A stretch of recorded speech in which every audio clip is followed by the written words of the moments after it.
Hi పిల్లలు. ఈ కథలో మనం దొంగ కాకులు అనే ఈ కాకుల గురించి తెలుసుకుందాం. ఒక అడవిలో ఒక రామచిలుక ఉండేది. ఆ రామచిలుక చాలా మంచిది. హాయిగా ఆడుతూ, పాడుతూ అందరితో కలిసిమెలిసి తిరిగేది. ఒకసారి ఒక కాకుల గుంపు ఆ అడవిలోకి వచ్చింది.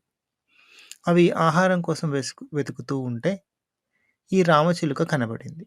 మాకు ఈ అడవి చాలా కొత్త. ఆహారం తినక చాలా రోజులైంది.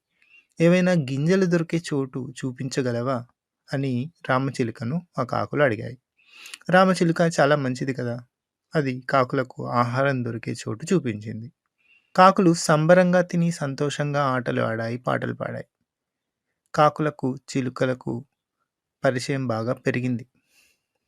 ఒకరోజు కాకులు రామచిలుకతో, "ఈ అడవికి కొంచెం దూరంలో ఒక ఊరు ఉంది. అందులో ఒక మంచి మామిడికాయల తోట కూడా ఉంది. రా వెళ్దాం" అని పిలిచాయి. రామచిలుక సరే అంది. విషయం తెలిసిన మిగతా చిలుకలు, "ఎందుకు ఆ కాకులతో తిరుగుతావు? అవి చాలా దొంగవి. అందరినీ మోసం చేసి ఆహారం తిని పారిపోతూ ఉంటాయి. నీవు వాటి వెంట ఉంటే ఏదో ఒకరోజు ఆపదలో పడతావు" అని మంచి మాటలు వినిపించాయి. చిలుక వాటి మాటలు వినలేదు. కాకులతో పాటు ఎగురుతూ తోటకు చేరుకుంది. అవి దొరికిన కాయలు, గింజలు గబగబాగా తింటూ అరచి గోలగోల చేయసాగాయి.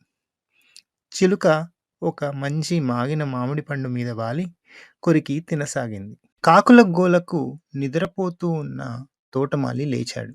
ఒక రాయి తీసుకొని కాకుల మీదకు విసిరాడు. కాకులకు అది అలవాటే. రాయి తగలక ముందే అవి దొరకకుండా ఎగిరిపోయాయి. చిలుకకు అది ఏమీ తెలియదు పాపం. హాయిగా పండు తింటూ ఉంది. తోటమాలి విసిరిన రాయి తగిలి కింద పడి దొరికిపోయింది.